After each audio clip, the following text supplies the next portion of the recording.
السلام علیکم ورحمۃ اللہ وبرکاتہ۔ دوستو، اس دنیا میں ایک نانا نے اپنے نواسوں سے ایسی محبت کی ہے کہ پھر ویسی محبت کسی نے بھی اپنے نواسوں سے نہیں کی، اور وہ آپ صلی اللہ علیہ وآلہ وسلم نے اپنے نواسوں حسن اور حسین رضی اللہ عنہم سے کی ہے۔ انہی عظیم نواسوں میں حضرت امام حسن بڑے نواسے تھے۔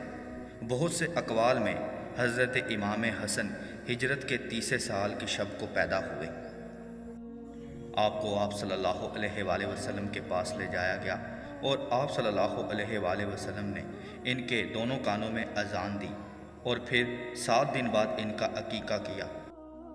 اور آپ صلی اللہ علیہ وآلہ وسلم نے حضرت فاطمہ سلام اللہ علیہا سے فرمایا کہ آپ ان کے بالوں کے عوض چاندی کو صدقہ کریں۔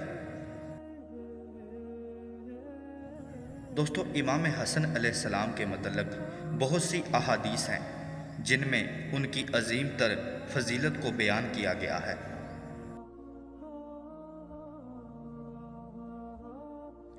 جیسا کہ سورۃ آل عمران میں فرمایا، اس لیے جو شخص آپ کے پاس اس علم کے آ جانے کے بعد بھی آپ سے اس میں جھگڑے تو آپ کہہ دیں کہ آؤ ہم تم اپنے فرزندوں کو، اور ہم تم اپنی اپنی عورتوں کو، اور ہم تم خاص اپنی اپنی جانوں کو بلا لائیں، پھر ہم عاجزی کے ساتھ اللہ سے التجا کریں، اور جھوٹوں پر اللہ کی لعنت ہو۔ یہ اس موقع پر آیت پڑھی گی کہ جب آپ صلی اللہ علیہ وسلم کا نجران کے عیسائیوں کے ساتھ مبالغہ کا وقت تھا۔ اس موقع پر آپ صلی اللہ علیہ وآلہ وسلم نے صحیح مسلم کی حدیث میں بھی کہ اپنے گھر والوں میں سے حضرت علی، حضرت فاطمہ اور حضرت حسن و حسین کو اپنے ساتھ لے کر وہاں اس میدان میں مبالغہ کے لیے گئے تھے، اور آپ صلی اللہ علیہ وسلم نے وہاں پر فرمایا تھا کہ اے اللہ، یہ ہیں میرے گھر والے، یعنی کہ اہل البیت۔ اس طرح سورۃ الاحزاب کی آیات میں فرمایا، اور اپنے گھر میں قرار سے رہو، اور قدیم جاہلیت کے زمانے کی طرح اپنے بناؤ کا اظہار نہ کرو، اور نماز ادا کرتی رہو اور زکوٰۃ دیتی رہو، اللہ اور اس کے رسول کی اطاعت گزاری کرو۔ اللہ تعالیٰ یہی چاہتا ہے کہ اے نبی کی گھر والیوں، تم سے وہ ہر قسم کی گندگی کو دور کر دے اور تمہیں خوب پاک کر دے۔ اس آیت کے متعلق بھی صحیح مسلم کی حدیث میں آپ صلی اللہ علیہ وآلہ وسلم نے ایک صبح کے وقت آپ جب نکلے تو آپ کے جسمت اطہر پر کجاؤں کے نقوش والی کالی اون کی ایک موٹی چادر تھی۔ اس چادر میں آپ صلی اللہ علیہ وسلم نے حضرت علی، حضرت فاطمہ، حضرت حسن و حسین کو لیا، اور آپ صلی اللہ علیہ وسلم نے فرمایا اور یہی آیت پڑھی کہ اللہ چاہتا ہے کہ ہر قسم کی ناشیان بات کو تم سے دور رکھے اے گھر والوں، اور تمہیں اچھی طرح سے پاک کر دے۔ اسی طرح جامعہ ترمذی کی حدیث میں ایک فرشتہ آپ صلی اللہ علیہ وآلہ وسلم کے پاس آیا جو آج سے پہلے کبھی زمین پر نہیں اترا تھا۔ اس نے اپنے رب سے آپ صلی اللہ علیہ وسلم کو سلام کرنے کی اجازت مانگی اور یہ بشارت دینے کی اجازت مانگی کہ فاطمہ جنتی عورتوں کی سردار ہے، اور حسن و حسین رضی اللہ عنہ جنتی نوجوانوں کے سردار ہیں۔ اسی طرح جامعہ ترمذی کی حدیث میں آپ صلی اللہ علیہ وآلہ وسلم نے فرمایا کہ یہ دونوں میرے بیٹے اور میرے نواسے ہیں۔ اے اللہ، میں ان دونوں سے محبت کرتا ہوں، تو بھی ان سے محبت کر، اور اس سے بھی محبت کر جو ان سے محبت کرے۔ اسی طرح ایک اور جگہ جامعہ ترمذی کی حدیث میں آپ صلی اللہ علیہ وآلہ وسلم خطبہ دے رہے تھے کہ اچانک حسن اور حسین رضی اللہ عنہ دونوں سرخ قمیضیں پہنے گرتے پڑتے چلے آ رہے تھے۔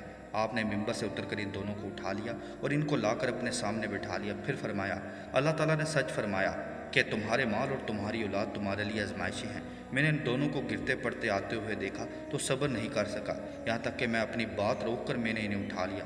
یعنی کہ آپ صلی اللہ علیہ وسلم خطبہ دے رہے تھے، آپ نے خطبہ بھی اپنے نواسوں کے لیے چھوڑ دیا۔ اسی طرح صحیح بخاری کی حدیث میں حضرت ابو بکر رضی اللہ عنہ نے فرمایا کہ نبی کریم صلی اللہ علیہ وسلم کی خوشنودی کو آپ کے اہل بیت کے ساتھ محبت و خدمت کے ذریعے تلاش کرو۔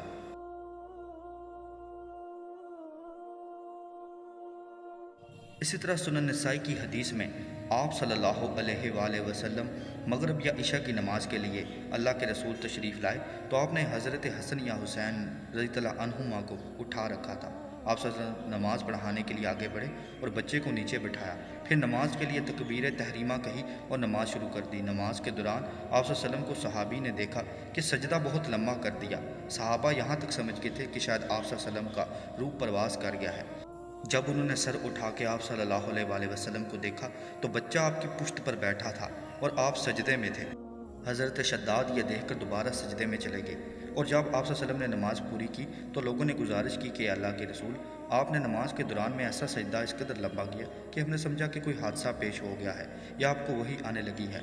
آپ صلی اللہ علیہ وآلہ وسلم نے فرمایا، ایسا کچھ بھی نہیں ہوا، بلکہ میرا بیٹا میری پشت پر سوار ہو گیا تو میں نے پسند نہ کیا کہ اسے جلدی میں فوراً اتار دوں، حتیٰ کہ وہ اپنا دل خوش کر لے۔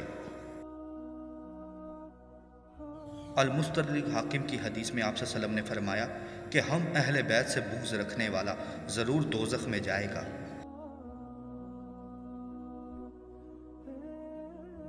اسی طرح ایک اور جگہ آپ صلی اللہ علیہ وآلہ وسلم نے فرمایا کہ اگر کوئی شخص ساری زندگی مقام ابراہیم اور حجر اسود کے درمیان نمازیں پڑھے اور روزہ بھی رکھے اور پھر اسی حالت میں فوت ہو جائے لیکن وہ آپ صلی اللہ علیہ وسلم کے اہل بیت سے بغض رکھتا ہو تو وہ ضرور دوزخی ہے۔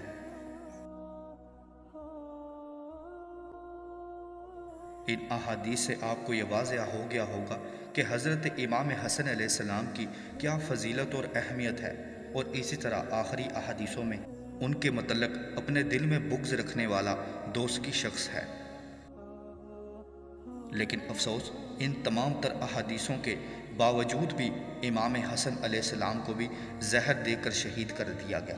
حضرت امام حسین کے متعلق تو سبھی جانتے ہیں، لیکن حضرت امام حسن کے متعلق بہت کم یہ بیان کیا جاتا ہے یا تحقیق کی جاتی ہے کہ آپ کو بھی شہید کیا گیا تھا۔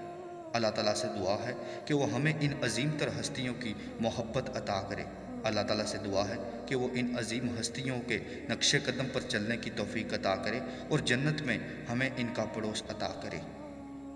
اللہ تعالیٰ سے دعا ہے کہ وہ ہمیں اپنے دین کو سمجھنے، اس پر عمل کرنے اور دوسروں تک پہنچانے کی توفیق عطا کرے۔ السلام علیکم ورحمۃ اللہ وبرکاتہ۔